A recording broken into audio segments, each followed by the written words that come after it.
If you're planning on buying a home, these tips will help you get prepared and calm your anxiety. Hi, I'm Dave with Profitable Home Remodeling. Here's today's 5-minute quick tip. Be sure to subscribe to my channel because I add new tips on buying, remodeling, and selling homes on a regular basis.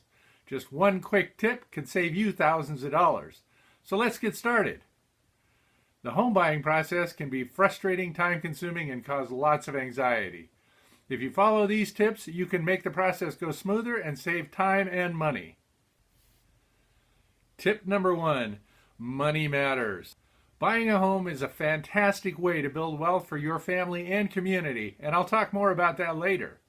Since you're watching this video, I'll assume you understand having your financial matters in order is a must. Unless you're paying cash, you'll need to work with a mortgage lender who will want to examine all aspects of your financial life. If you're a first-time home buyer or haven't purchased a home for a while, you might be surprised how much financial information you'll be asked to provide. The process seems pretty invasive. Lenders want to be protected from fraud and be confident that you can repay the loan. To do this, they're going to want to see documentation, and lots of it. So get those documents collected in advance so there's no surprises or delays in the future. The common documents include 2 to 3 years of tax returns, W-2s from your employer, 1 year of income verification, copies of your Social Security cards, copies of your personal identification, bank and investment records, pension and investment records, and divorce records if you have them. For some of you, collecting these documents will be a breeze, but it's surprising how often this process can hold things up. So don't get stuck there.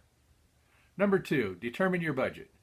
Would it surprise you to know that nearly 75% of U.S. households don't have a long-term budget? Owning a home is an investment that can help make you wealthy or send you to the poorhouse. If you don't have a budget, now is a good time to develop a comprehensive long-term budget. There are numerous tools and apps that can help you put one together. Some of the more popular ones are Mint, Every Dollar, put together by financial guru Dave Ramsey, and the ever-popular You Need a Budget. I'll include links for these websites in the description box below. No matter how you do it, make a realistic budget for the next 12 to 18 months and keep it updated because finding the right house can take some time. Number 3, find a real estate agent you can work with. A real estate agent can help you with all aspects of the home buying process. They're professionals who buy and sell homes on a regular basis. A busy residential agent will have 3 to 12 transactions a year. There are agents who specialize in residential real estate, and you should try and select one in your area. The National Association of Realtors provides certifications for residential agents. These certifications include Certified Residential Specialist, Accredited Buyer's Representative, and Seller's Representative Specialist. Look for an agent with one or more of these designations. And remember, finding an agent that you can work with is extremely important. A good place to start looking for an agent is to talk with family and friends who live in your area. That way you'll get first-hand knowledge of their work ethic and track record. If that's not possible, you can also check the local real estate magazines, newspapers, or do an online search. Home listing sites like Zillow, Realtor.com, Trulia, and other local websites can be useful for this too. There's also agent matching services online like Homelight.com that let you review agent profiles, get transaction data, see recent listings, view educational background, and more.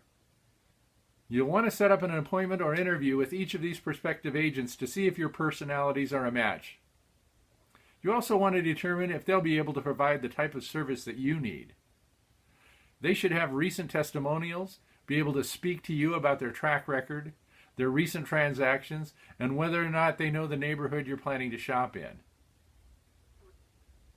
They should know the neighborhood buying and selling trends, along with schools, hospitals, traffic patterns, and more.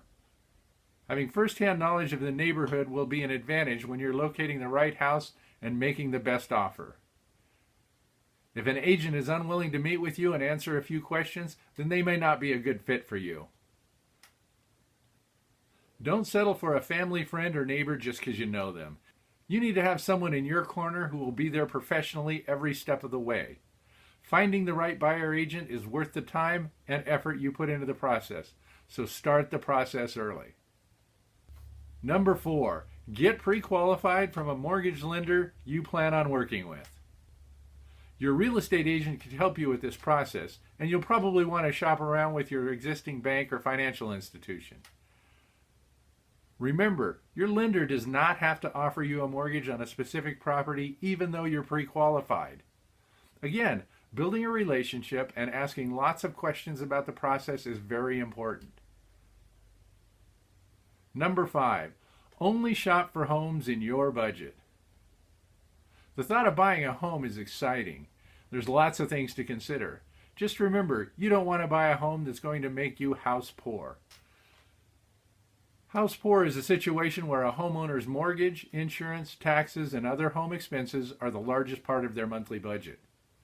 The rule of thumb is that your total homeowner expenses should not exceed 28% of your income.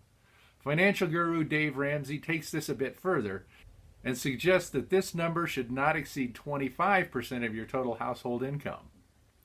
Now, it's human nature to want to give yourself a status upgrade when you buy a house. But it's not a great idea when you find yourself house poor after the purchase. And remember, most homeowners spend between $3,000 and $5,000 repairing, upgrading, and furnishing their home within the first 12 months of buying a new home. You're not likely to escape this trend, so make sure that you shop for a home that is clearly within your budget.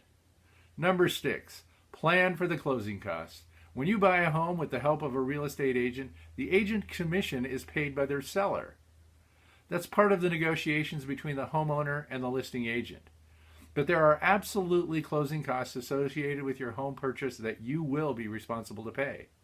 These closing costs are in addition to whatever payment you're going to make. As a rule of thumb, these closing costs are between 2 and 3.5% of the purchase price. The amounts and type of costs included at the time of closing will vary depending on where your home is located, the mortgage lender, and the state and local taxes and fees. Your real estate professional or mortgage broker will be able to help you estimate these costs in advance. Keep these closing costs in mind when you're creating your home purchase budget. There's my quick tips for first-time home buyers. If you follow one or more of these tips, it will improve your home buying experience. As I mentioned before, owning a home can make you and your family wealthy if you plan your investment and build value in your home and your community over time. I call this process home value optimization, and you can find out more at my website by clicking the card above.